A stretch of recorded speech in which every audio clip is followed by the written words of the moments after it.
So today we're here with Scarlett, president of Choi Nolen of America, an 85-year-old company, and we're going to find out a little bit more about her and her history. Okay. So, question number one. Let's start from the beginning. Can you explain how your father got into pest control way back when he was a young boy, and how his company evolved during the 1950s and the 1960s? Yeah, so it actually all started with my grandfather, who I never got the opportunity to meet him, but he was definitely described as the serial entrepreneur. Got into everything, started all sorts of businesses, and coming out of the Great Depression, pest control was something that really prevailed, particularly in the South Florida market. So that is kind of the first exposure that my dad got as a young boy, servicing and helping out his father. And so that's how he kind of got his first taste. Then later he got his degree in entomology and branched out on his own and decided to take a stab at the industry and moving all the way out west to Arizona and taking a stand. And here we are 85 years later Yep. with this great company. So, all right, moving on. Question number two. We know how the mouse car brings smiles everywhere it goes. Can you tell us how this vehicle first came about in 1961 and anything else you wish to share about its history? Yes, so our iconic mouse car, it can be seen throughout the world, and it really does, everybody throughout the world kind of has the same reaction, whether you're in Egypt or South America or in North Carolina, it always has the same reaction. It's memorable, brings a smile to people's face. But the idea for the mouse car came from, like most of our great ideas, came from an employee who just was really creative, who thought, let's make an impact, let's make a splash. And the mouse car wasn't always a mouse car. So it's had many different, it's been an evolving mouse car. It was a Batmobile, it was a red ant. So we've played around with a few different things, but more than anything, it is a rolling billboard and a staple of our brand. It is iconic. All right, so number three, in your blog post last month, you talked about the titans of the industry. Can you mention one or two things your father did in his career that stand out above all else? So, you know, there's a lot of different things that our company, my dad, impacted the industry from a technical standpoint of view. We've always been a leader in our application and finding new ways to solve issues. But I think for my dad personally, the real change, or what really makes him a titan in my perspective, is the way he treats people. He did things for employees that were unheard of, especially, 30 years ago, people just didn't take care of employees the way he took care of his employees. One of the biggest things that I think had just monumental impact is every time there was a hurricane, how we responded as a company, and then how my dad personally responded to employees, making sure their homes were okay, handing out tarps for their roofs, making sure they just had cash to get a meal for the day, just ensure that they have water to get through that hurricane during and after those hurricanes. And we still carry on that approach today as we just went through a major hurricane this past year. We've kept that guidance from his legacy, really. Choi's always been about the people. Yes. What was the one thing about your father that most people are unaware of that you think personifies who he was? Most people are very surprised to find out, even though he was a wonderful salesperson, wonderful business person, he's really introverted. He was an extreme introvert. He wasn't this guy that wanted all this attention personally on him. He always found a way to push himself outside of his comfort zone to propel the business, but really an introvert and incredibly humble. I've never met somebody that has accomplished more but had just tremendous humility. And I think that's something that really embodies who he was as a person. He always found a way to learn something from anybody he's interacting with, whether it's jumping in a taxi cab and he is learning something about that individual from where they're from, or some history that they know, or talking to anybody in the world. He was always eager to learn from others. He also had this very unique sense of humor. He did, yes. Yeah. So a little bit more well-known. Those who did know him unmistakably knew that he had a wonderful sense of humor.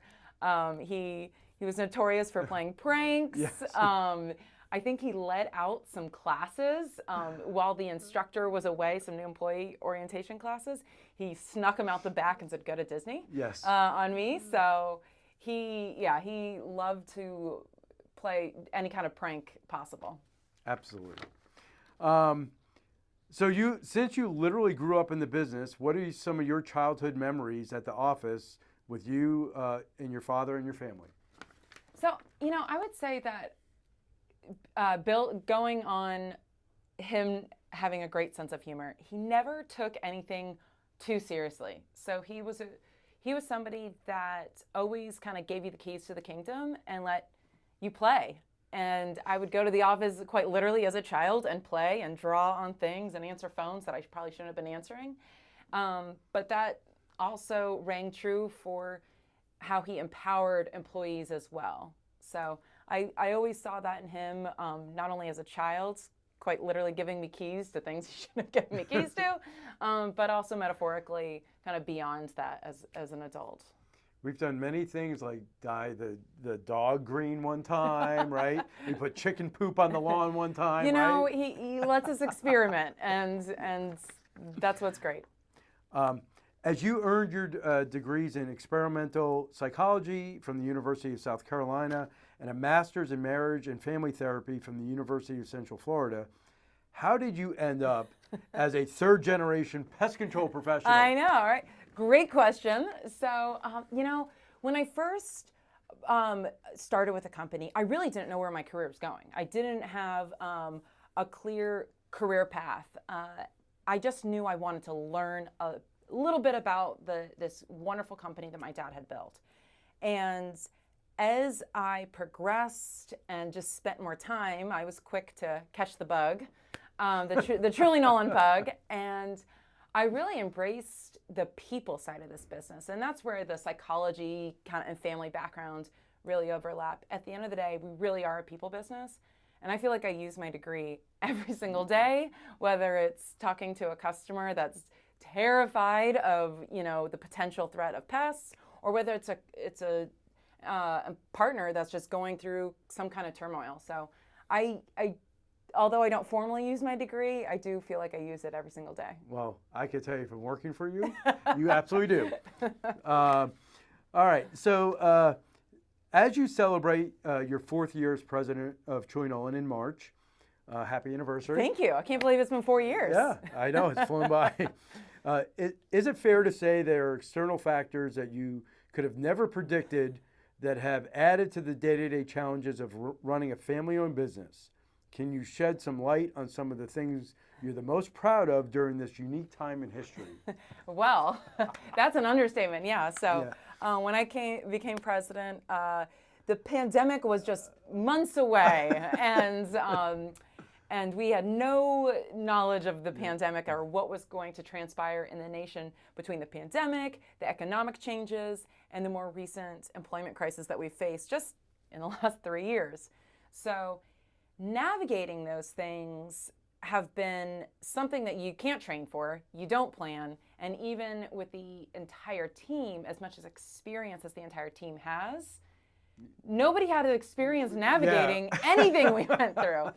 So it was, the phrase "we're in it together" rang very true. And what I think is very special about our company and working with a family, whether it's an actual family member, like working with my sister who's on our executive team, which is very special, or a non-family member, we definitely became a family during this time. I mean, we did.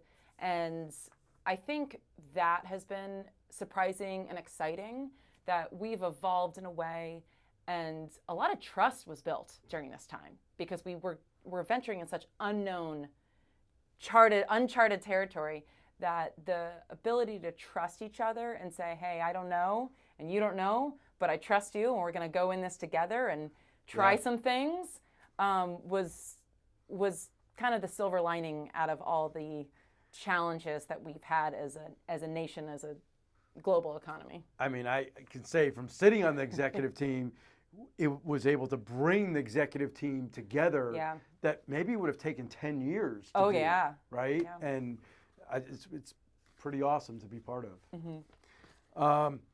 So how has your approach to customers changed, if at all, during the digital and social media era?